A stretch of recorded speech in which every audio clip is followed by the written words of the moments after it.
The dust kicked up by his horse's hooves settled like a shroud over the main street of Cedar Falls as Jake Morrison rode into town after 7 long years. The sun hung low on the horizon, painting the wooden storefronts in shades of amber and gold. Nothing had changed much, the same weathered saloon doors, the same crooked sign hanging outside Murphy's General Store. The same church steeple, reaching toward heaven like a prayer made of pine and hope. But everything felt different now. Jake pulled his hat lower over his eyes, though he knew it wouldn't matter. In a town this small, a stranger was noticed before. His horse's hooves touched the ground. And Jake Morrison was no stranger. He was something far more dangerous. He was a ghost, returning to haunt the living. The letter in his vest. Pocket crinkled as he dismounted outside the sheriff's office. 3 lines written in handwriting he'd memorized long ago. Asterisk, Jake, come home. She's getting married Sunday. There's still time.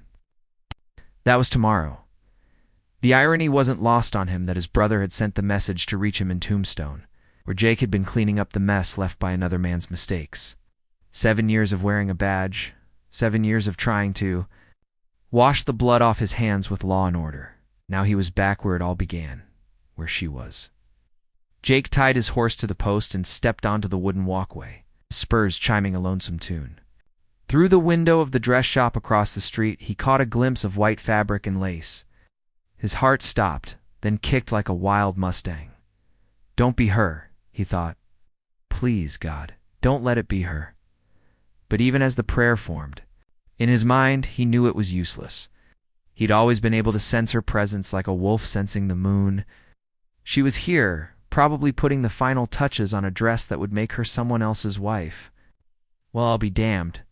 Jake turned to find Sheriff Tom Morrison leaning against the doorframe of his office. A tin star glinting on his chest and 7 years of questions written across his weathered face. His older brother had age-gray touched his temples now, and lines mapped the territory around his eyes like trails worn deep by worry. Tom. Jake touched the brim of his hat. Didn't think you'd actually come, neither did I. They stood in silence for a moment, 2 brothers separated by more than just years. Tom had stayed, had built a life in Cedar Falls, had married and raised children, and become the kind of man their father had wanted both his sons to be. Jake had run first from the law, then toward it, but always running. She doesn't know I wrote to you, Tom said finally. Figured as much. You sure about this, Jake? About coming back now? Jake looked down the street toward the church, where tomorrow afternoon Sarah Beth Williams would become Sarah Beth Morrison. It's not as Morrison she'd be marrying their cousin. David Morrison, the one who'd stayed, who'd courted her properly, who'd never killed a man or broken her heart. No, Jake said quietly. I'm not sure about anything anymore. # Chapter 2. 7 years ago, 7 years earlier. Jake Morrison, you put that gun down right now. Sarah Beth had burst through the saloon doors like an avenging angel in calico, her dark hair streaming behind her and her green eyes blazing with fury. The entire saloon had gone silent, even the piano. Player stopped mid-song to stare at the 18-year-old preacher's daughter, who had just walked into the den of sin and vice. Jake had been standing over Billy Crane, his Colt .45 pressed to the man's temple, ready to squeeze the trigger and end the life of the man who'd cheated at cards and then called Jake's dead mother a whore when confronted. The rage burning through Jake's veins was as hot as forge fire, and Billy's life hung by, the thinnest of threads, but Sarah Beth's voice cut through the red haze like a blade. Jake, please. Her voice broke on his name, and he could hear tears behind the words. Please don't do this. Not for him. It's not worth your soul. Jake's hand had trembled then, the gun wavering. Everyone in that saloon held their breath, waiting to see if love could stop a bullet. Slowly, Jake had lowered the gun. Billy Crane scrambled away like the coward he was, and the saloon erupted in disappointed murmurs. But Jake only had eyes for Sarah Beth, who was looking at him with a mixture of relief and something deeper, something that made his chest tight and his heart race. Thank you, she whispered. That was the moment Jake Morrison fell completely, irrevocably in love with Sarah Beth Williams. Not the first moment he'd noticed her that had been years earlier, when they were children and she'd bandaged his scraped knee after he'd fallen from the old oak tree. But this was the moment he realized She was the other half of his soul. The piece of himself he hadn't known was missing. It was also the beginning of the end. 3 weeks later, Jake had killed a man in a fair fight, a genuine gunfight at high noon, witnessed by half the town. The man had been a drifter looking to make his reputation by killing Jake Morrison, the fast gun everyone whispered about. Jake had tried to walk away, but the stranger wouldn't let it go. The bullet had taken Jake's opponent in the chest, spinning him around before he hit the dirt.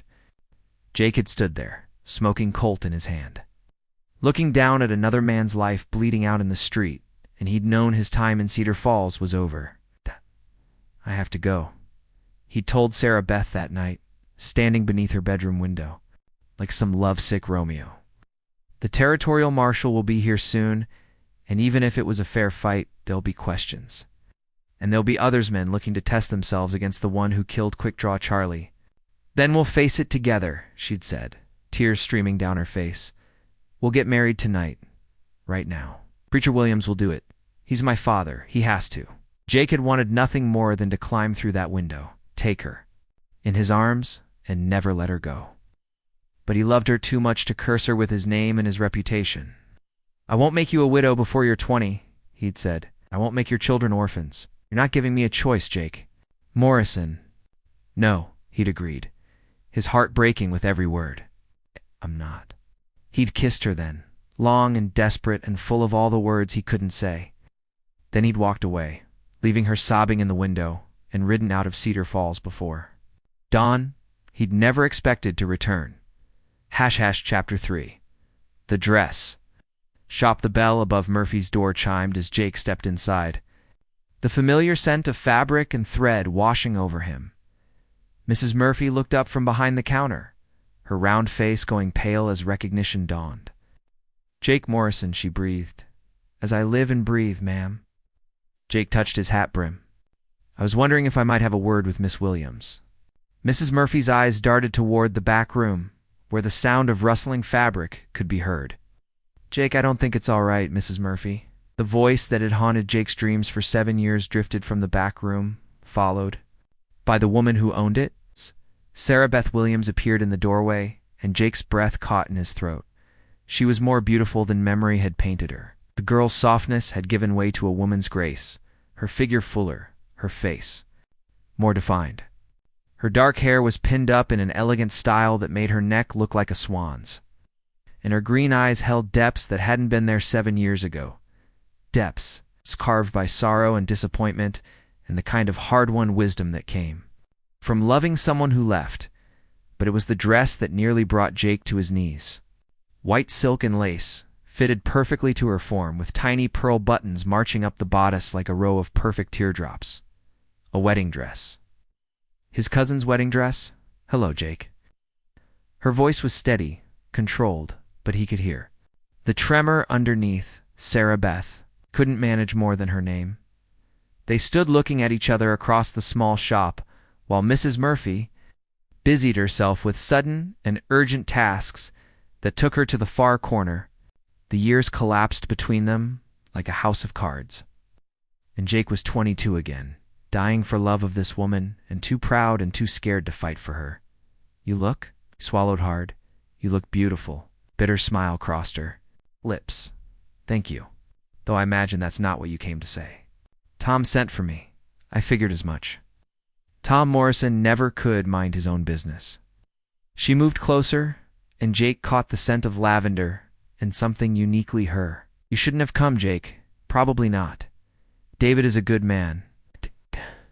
Deserves better than a wife who's still in love with someone else." The words hit Jake like a physical blow. "Sarah Beth, don't."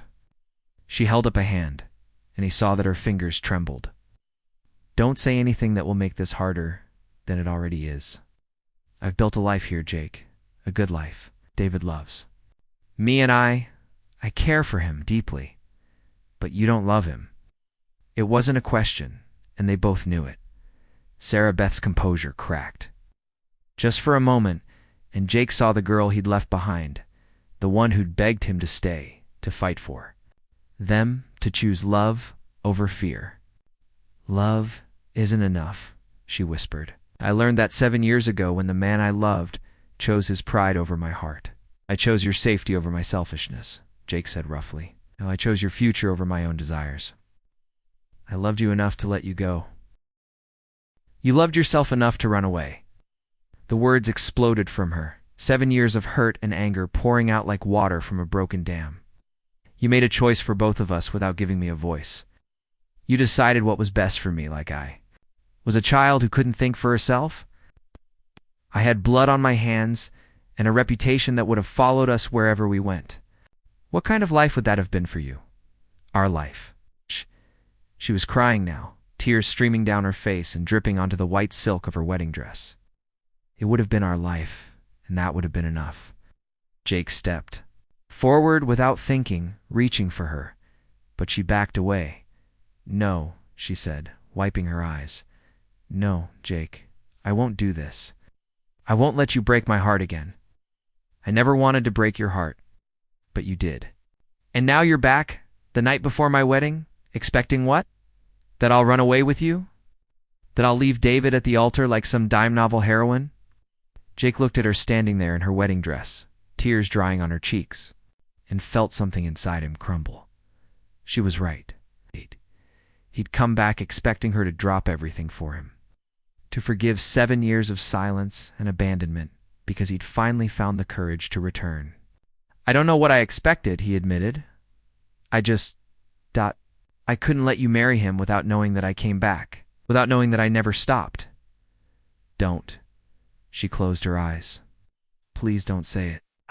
I never stopped loving you, Sarah. Beth. Not for a single day in 7 years. She made a sound like a wounded animal, and Jake hated himself for causing her more pain. I have to go, she whispered. David is expecting me for dinner with his family. She moved toward the door, but Jake couldn't let her go. Not yet. Will you meet me tonight? One last time? At our place. Sarah Beth paused with her hand on the door handle. They placed the old oak tree by Miller's Creek, where they used to meet in secret, where he'd kissed her for the first time, where they'd planned a future that never came to pass. Jake, please. Just to say goodbye properly. To end this right. She was quiet for so long, Jake thought she wouldn't answer. Then, without turning around, she nodded once.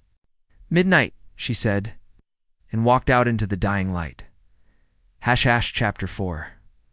The other gun Jake spent the evening in the saloon, nursing a whiskey and trying not to think about Sarah Beth having dinner with David Morrison and his family. David was their cousin, the son of their father's brother, and a good man by all accounts. He ran the bank, served on the town council, had never killed anyone or broken any hearts. He was everything Jake wasn't, and everything Sarah Beth deserved. He looked like hell, Tom said, sliding into the chair across from him. Feel like it too. Tom signaled the bartender for 2 more whiskeys. How'd it go with Sarah Beth? About like you'd expect that bad. Jake laughed, but there was no humor in it. She's in love with me, Tom. Still in love with me after 7 years. And she's going to marry David anyway because she thinks it's the right thing to do. Maybe it is. Jake looked up sharply, but Tom's expression was serious, not cruel. Me out, Tom continued. You left, Jake. For 7 years, not a word. No letters, no messages, nothing. Sarah Beth grieved for you, like you were dead. Then she picked up the pieces and built herself a new life. A good life with a man who loves her and won't leave her. I know that. Do you? Because you're sitting here feeling sorry for yourself, when you should be thinking about what's best for her. David Morrison may not make her heart race like you do, but he'll never break it either. Jake drained his whiskey and signaled for another. She asked me to meet her tonight. At the creek. Tom was quiet for a long moment. What are you planning to say to her? I don't know. Goodbye, I guess. I'm sorry. The things I should have said 7 years ago. And then I leave again. Let her marry David and live happily ever after. You think you can do that? Walk away from her twice? Jake met his brother's eyes.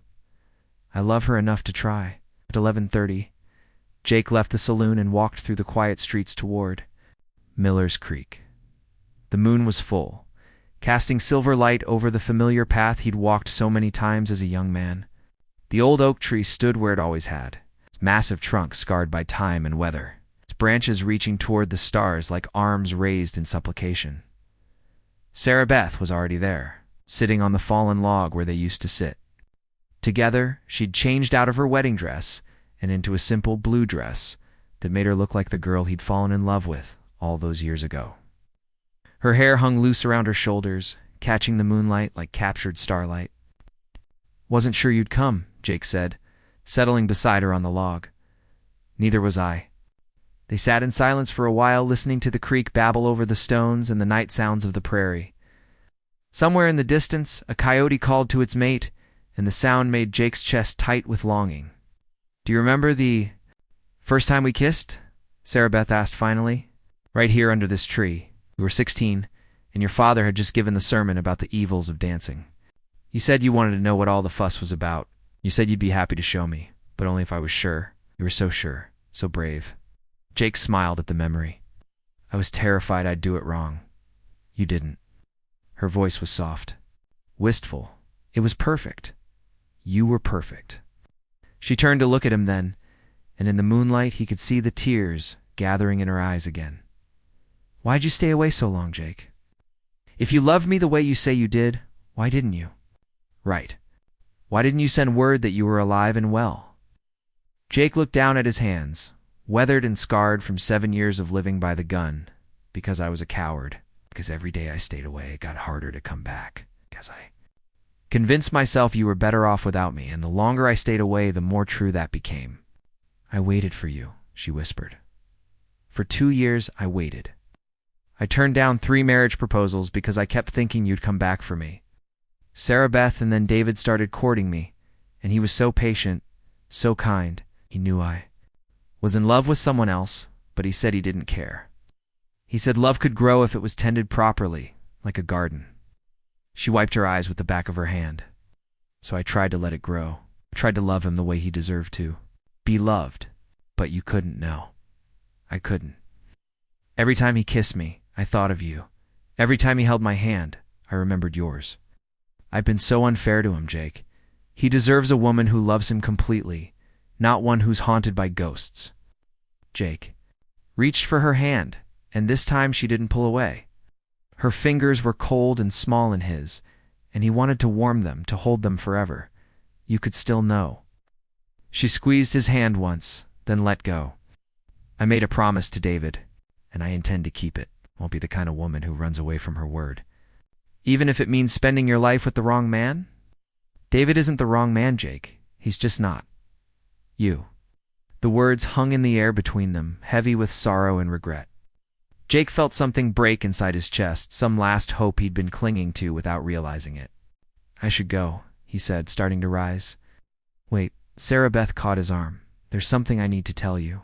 Something I should have told you 7 years ago." Jake settled back down, noting the way her hands trembled as she clasped them. In her lap, "The night you left," she began, her voice barely above a whisper. "I was going to tell you something. I was going to tell you that we didn't have the luxury of waiting anymore." Jake's blood turned to ice. "What do you mean?" She looked at him then, and in her eyes he saw a pain so deep it made his soul ache. "I was carrying your child, Jake." Words hit him like a physical blow. Felt the air leave his lungs.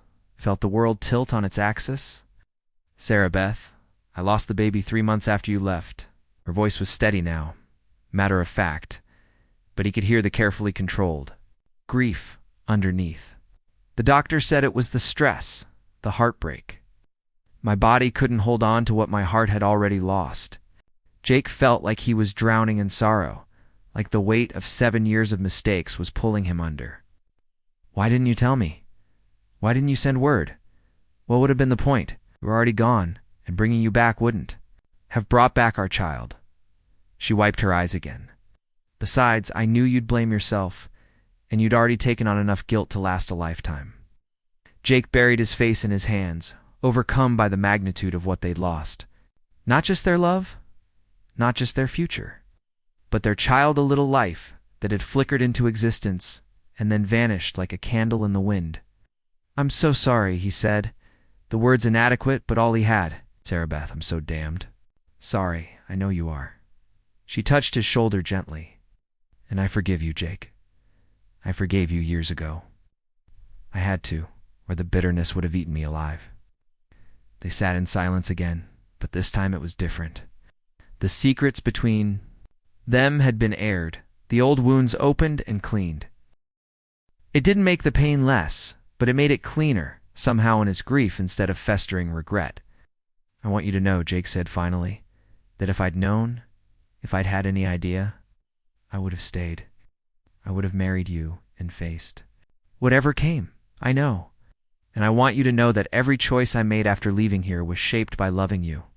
Every man I helped, every life I saved, every time I chose the law over the gunnet was all because I wanted to be worthy of what we had, even if I could never come back to claim it. You were always worthy, Jake Morrison, just never believed. A sound from the darkness made them both look up.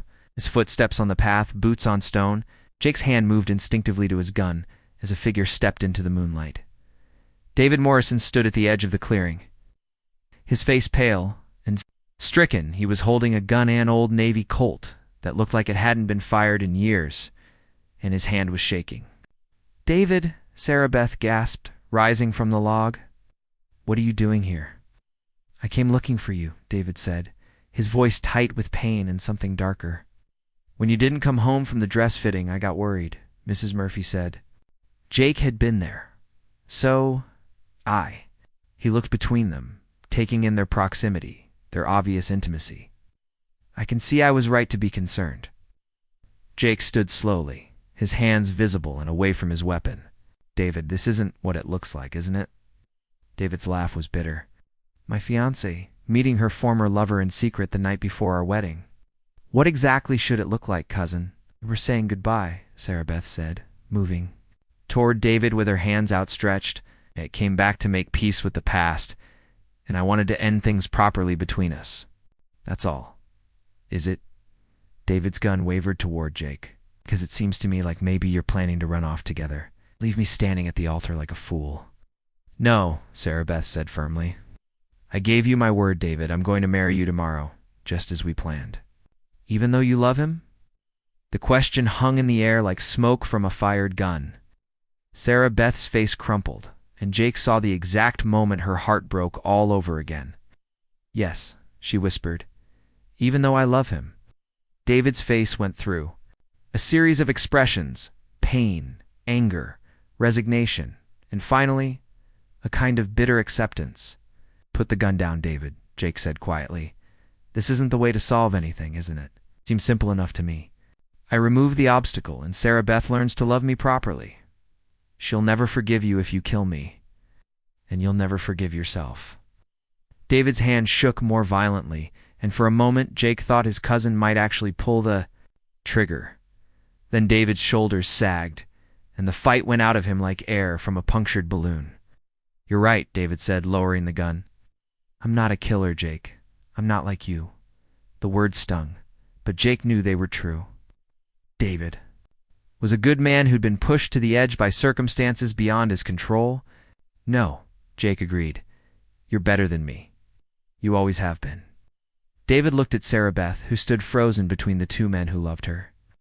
"Is there any part of your heart that could belong to me? Any chance that someday you might love me the way you love him?"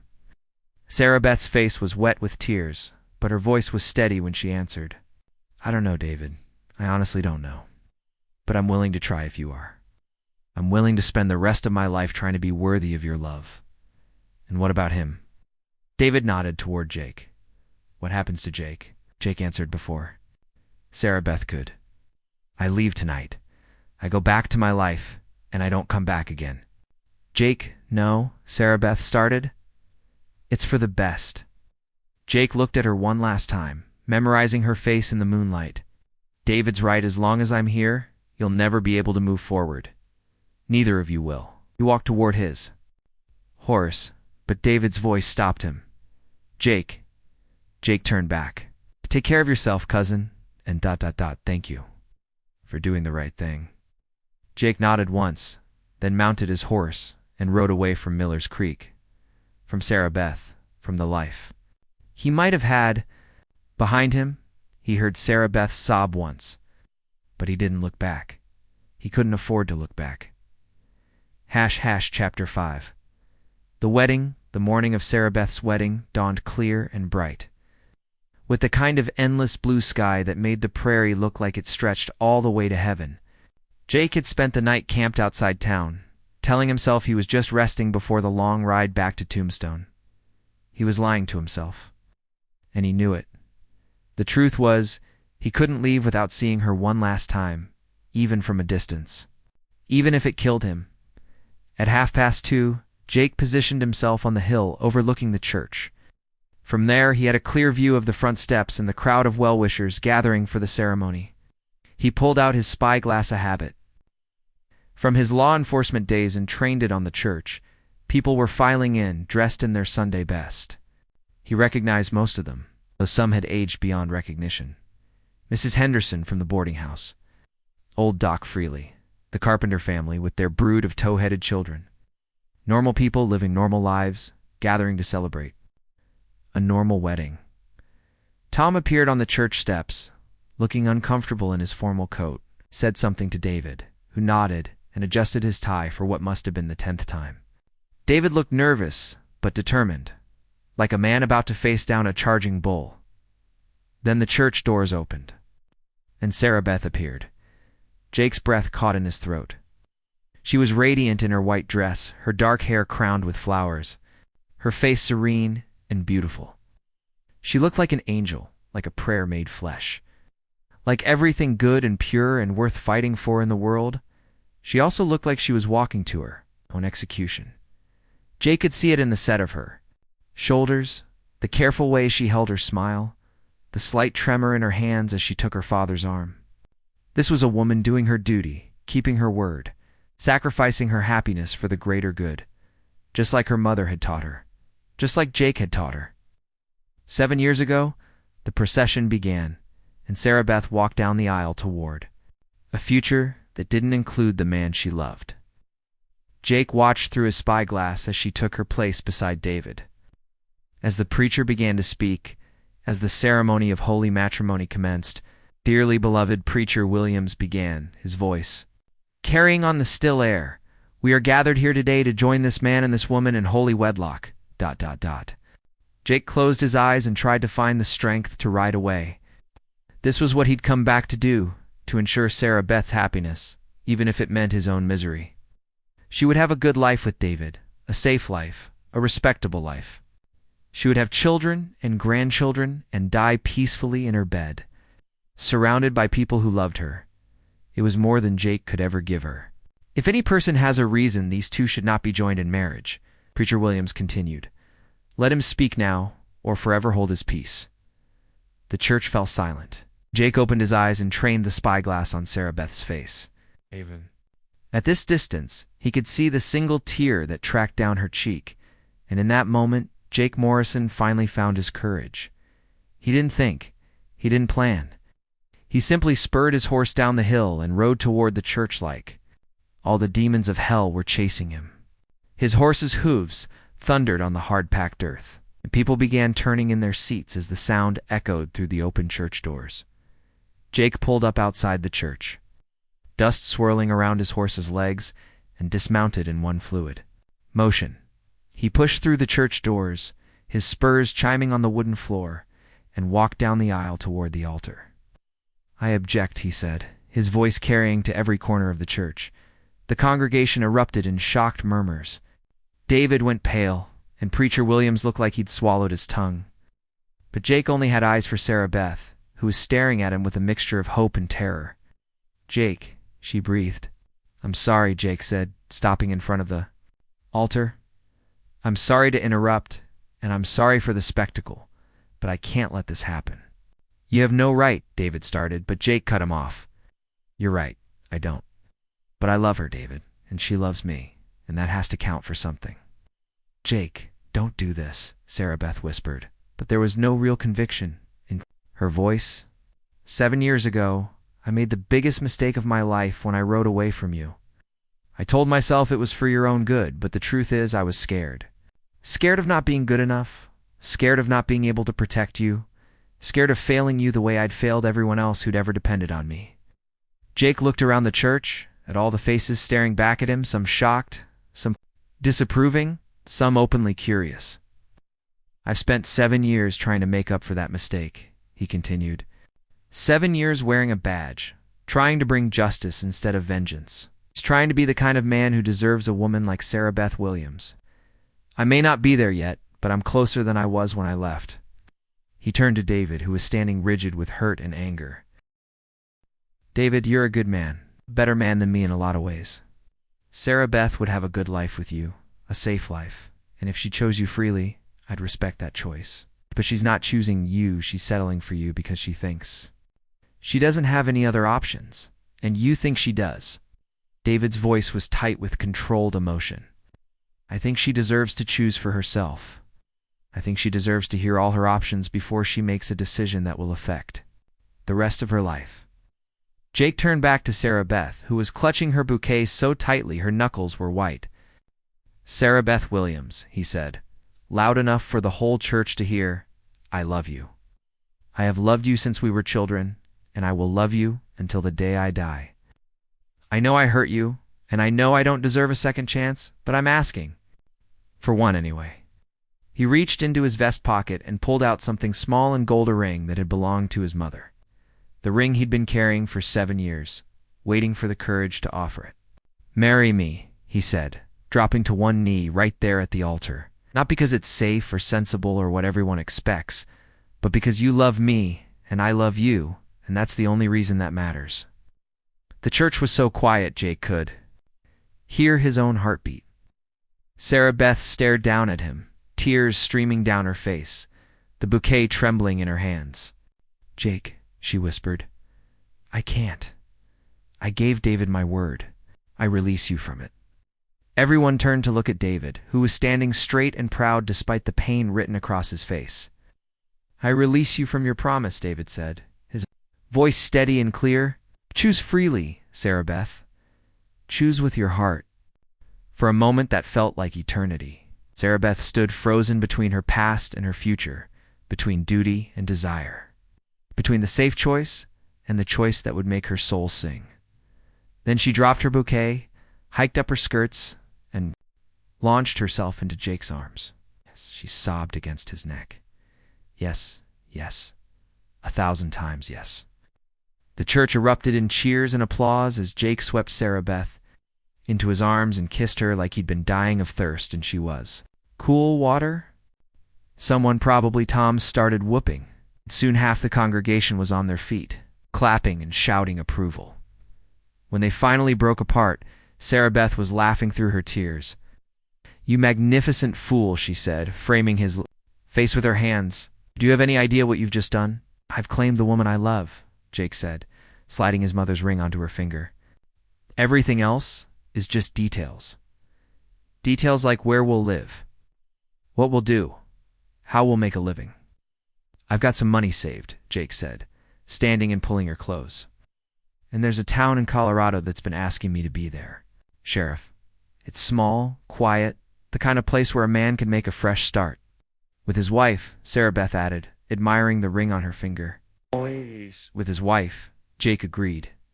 David stepped forward, and for a moment Jake tensed, wondering if his cousin might have another gun. Instead, David extended his hand. "Take care of her," he said simply. Jake shook his hand, understanding passing between them. "I will. I swear it." David nodded once, then turned and walked down the aisle and out of the church, his head held high. It was the most graceful exit Jake had ever seen, and it made him respect his cousin more than ever. Preacher Williams cleared his throat. "Well," he said, his voice booming with sudden authority,